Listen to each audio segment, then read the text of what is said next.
बच्चों क्या देखेंगे यहाँ पे हम लोग प्रैक्टिकल करेंगे अम्ल और क्षार का हम पहचान कैसे करते हैं। ठीक है, इससे पहले आप लोगों को पाठ में पढ़ाया गया कि अम्ल और क्षार की पहचान करने के लिए हम सूचक का इस्तेमाल करते हैं।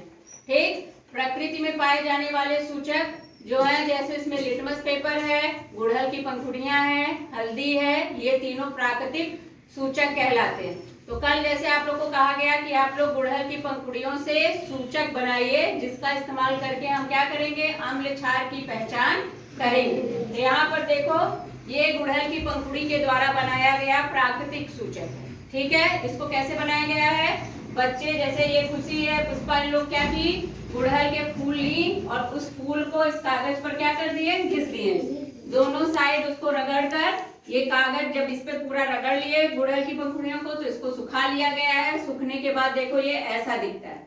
ठीक है, अब हम क्या करेंगे, हम इसी कागज की सहायता से अम्ल और क्षार की पहचान करेंगे। जैसे आप लोगों को पढ़ाया गया था कि गुड़हल की पंखुड़ियां अगर अम्ल में जाती हैं तो वो अपना रंग क्या बदलती हैं, गहरे गुलाबी रंग की हो जाती हैं, और अगर उसको क्षार के विलयन में डाला जाता है तो फिर उसका रंग हरा हो जाता है, और अगर जल में डाला जाए तो फिर उसका कैसा होगा, रंगहीन, उसके रंग में कोई परिवर्तन नहीं होगा। जैसा ये है ये वैसा ही रहेगा, किसमें, जल में या फिर अम्ल क्षार के मिश्रण में।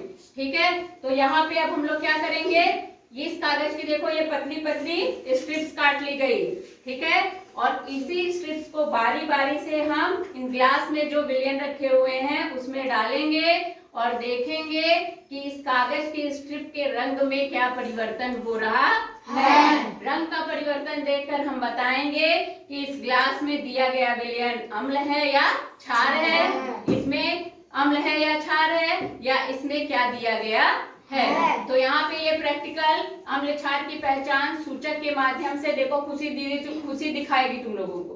ठीक है, लो ये ले ली, किसका, वो वाला स्ट्रिप ले ली। अब इसको इस वाली ग्लास में डालो बेटा,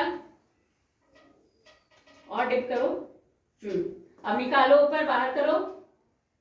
देखो बेटा, इसका रंग देखो कैसा हो गया है, दिख रहा है सबको? ये इस रंग का था ना, लेकिन इस विलयन में जब इसको डुबोया गया तो इसका रंग कैसा हो गया, तो ये दिया गया विलयन क्या है, क्षार है। क्या है, क्षार। तो ये गुड़हल की पंखुड़ी से जो हम प्राकृतिक इंडिकेटर मतलब सूचक बनाए, जिसका इस्तेमाल करके हम अम्ल और क्षार की पहचान कर रहे हैं। ठीक है, तो पहली ग्लास में जब इस स्ट्रिप को डाला गया तो इसका रंग कैसा हो गया, हरा। तो मतलब इसमें जो दिया गया विलयन है उसमें क्या उपस्थित है, क्षार। ठीक है, अब देखो, इसको रखो, अब दूसरा एक लो और इसको इस वाले विलयन में डालो, ऊपर करो।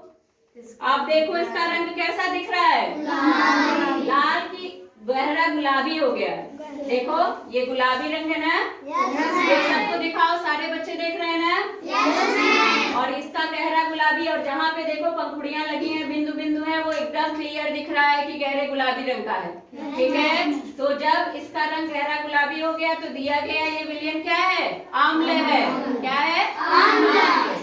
तो हम इस प्राकृतिक सूचक से ये भी चेक कर लिए ना, इस ग्लास में जब हम इसको डाले और इसको रखने के बाद जब निकाले तो कागज का रंग कैसा हो गया, गुलाबी, गहरा गुलाबी। तो दिया गया विलयन क्या है, अम्ल है। अब तीसरी पट्टी उठाओ और इसमें डालो, निकालो, देखो इसके रंग में कोई परिवर्तन हुआ है, नहीं। तो यानी कि इसमें ना तो अम्ल है और ना ही क्षार, तो ये उदासीन विलयन है, इसलिए दिए गए सूचक के रंग में कोई परिवर्तन नहीं होता। इस तरह से बेटा हम लोग लिटमस पेपर में भी देखते हैं, लिटमस पेपर दो प्रकार का जैसे बताया गया होता है, उसी तरह से हम अपने घर पे गुड़हल की पंखुड़ियों से कागज की मदद से प्राकृतिक सूचक बना सकते हैं, और इस प्राकृतिक सूचक का इस्तेमाल करके हम अम्ल और क्षार की पहचान कर सकते हैं। ठीक है, बस